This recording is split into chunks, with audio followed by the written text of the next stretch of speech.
নতুন করে রক্ত দিয়ে গড়া জুলাই সনদকে অস্বীকার করে নানান টকশো বুদ্ধিজীবীদের দিয়ে ন্যারেটিভ তৈরি করে সেটা অস্বীকার করার যে পায়তারা করা হচ্ছে, তার বিরুদ্ধে নতুন করে বাংলার মানুষ আবার ফুঁসে উঠেছে। সরকারের বিভিন্ন সংস্থার দায়িত্ব পালনরত আমার প্রিয় বন্ধুরা, আজকের এই প্রতিবাদ বিক্ষোভ থেকে আপনারা নিশ্চয়ই বার্তা পেয়েছেন।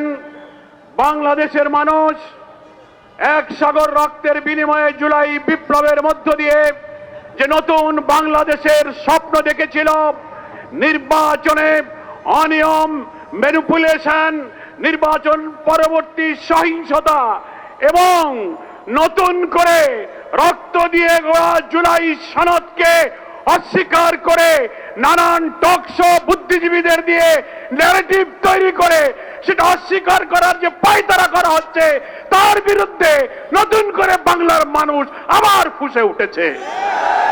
আমরা পরিষ্কার বার্তা দিতে চাই, নির্বাচনে যে অনিয়ম হয়েছে, ফলাফল তৈরিতে, ফলাফল ঘোষণায়, প্রিজাইডিং পোলিংরা যখন ব্যালট গণনা করেছেন, সম্প্রচার হচ্ছে একের পর এক ফলাফল, হঠাৎ সম্প্রচার বন্ধ করে কি রহস্য বিরোধী দলীয় অর্থাৎ 11 দলীয় ঐক্যের একের পর এক বিজয়ের বার্তাকে থামিয়ে দেওয়া হয়েছে। সেই রহস্য জাতির কাছে প্রকাশ করতে হবে।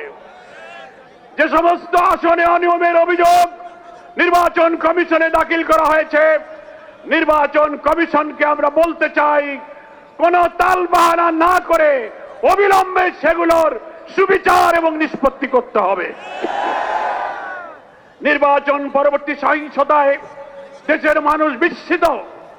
আপনারা এইভাবে ম্যানিপুলেশন করে বিজয়ী হয়েও আপনারা জাতির পরে হামলে পড়েছেন, খুন, সন্ত্রাস, বাড়িঘরে অগ্নিসংযোগ, নির্দয়ভাবে পিটাচ্ছেন, মা বোনদের ধর্ষণ করছেন। সেই দৃশ্য আমাদেরকে আবার ফ্যাসিবাদের চিত্র মনে করিয়ে দিচ্ছে। এ ব্যাপারে আপনাদেরকে সংযত হতে হবে। আপনাদেরকে আবার বলতে চাই, জুলাই সনদের সকল ফ্যাসিবাদ বিরোধী রাজনৈতিক দলগুলো যে আমরা স্বাক্ষর করেছিলাম, সেই সনদের সমস্ত বিষয় যা গণভোটে আনা হয়েছে, বিপুল ভোটে হা জয়যুক্ত হয়েছে।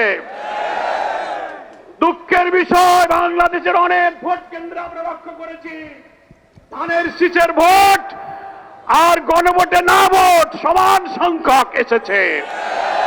500 ধানের শীষ 500 না, 1200 ধানের শীষ 1200 না। তাতে বোঝা যায় সিন্ডিকেট করে বিএনপির আভ্যন্তরীণ ভাবে গণভোটে না ভোটের পক্ষে তারা ক্যাম্পেইন করেছে। তা না হলে ধানের শীষের ভোট আর নায়ের ভোটের সংখ্যা এক হয় কি করে? এখন নির্বাচনের পরে টকশোতে অনেক বুদ্ধিজীবী তথাকথিত পেইড সাংবাদিক নামের কিছু বুদ্ধিজীবীরা সরকারের দালালি করে প্রশ্ন তুলছেন, জুলাই সনদে যা যা স্বাক্ষরিত, যা যা ঐক্যমত, সেইগুলো সবকিছু সরকার মানতে বাধ্য নয়। মনে রাখবেন, সংখ্যাগরিষ্ঠতার জোরে যদি আবার ফ্যাসিবাদের মতো এই বিপুল গণভোটে হার জয়যুক্ত হওয়ার পরে জুলাইয়ের রক্তের সাথে বেইমানি করে জুলাই সনদের ভিত্তিতে নতুন বাংলাদেশে বিদ্যমান রাষ্ট্র সংস্কার করে নতুন রাষ্ট্রের কাঠামো তৈরি করা না হয়, আরেকটি জুলাইয়ের তৈরি হবে কিন্তু বলে দেন। দেশবাসী ঐক্যবদ্ধ থাকতে বলবো।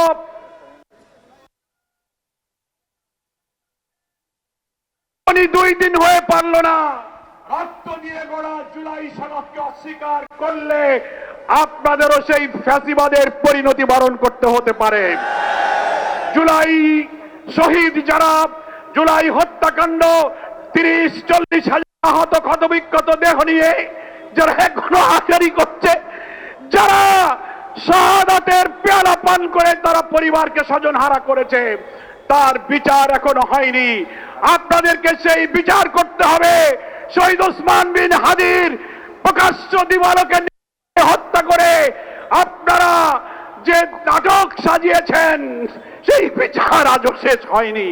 আমরা বলতে চাই, এই সরকার যারা আসবেন তাদেরকে জুলাই আন্দোলনে আহতদের, শহীদদের, ওসমান হাদির খুনিদের বিচার করতে হবে। জুলাই সনদের বিদ্যমান রাষ্ট্র কাঠামো পরিবর্তনের জন্য নতুন রাষ্ট্র গঠনের সনদ হিসেবে মেনে না নিলে চুল পরিমাণ কোন ব্যতিক্রম বাংলার মানুষ বরদাস্ত করবে না। সকলকে আমি আহ্বান জানাবো, আজকে নির্বাচন উত্তর এই 11 দলের প্রথম বিশাল এই বিক্ষোভ মিছিল এখন যাত্রা শুরু করবে। প্রেস ক্লাব হয়ে মৎস্য হয়ে শাহবাগের দিকে সুশৃঙ্খলভাবে জাতীয় নেতৃবৃন্দ সামনে থাকবেন এবং আমাদের নারী নেত্রী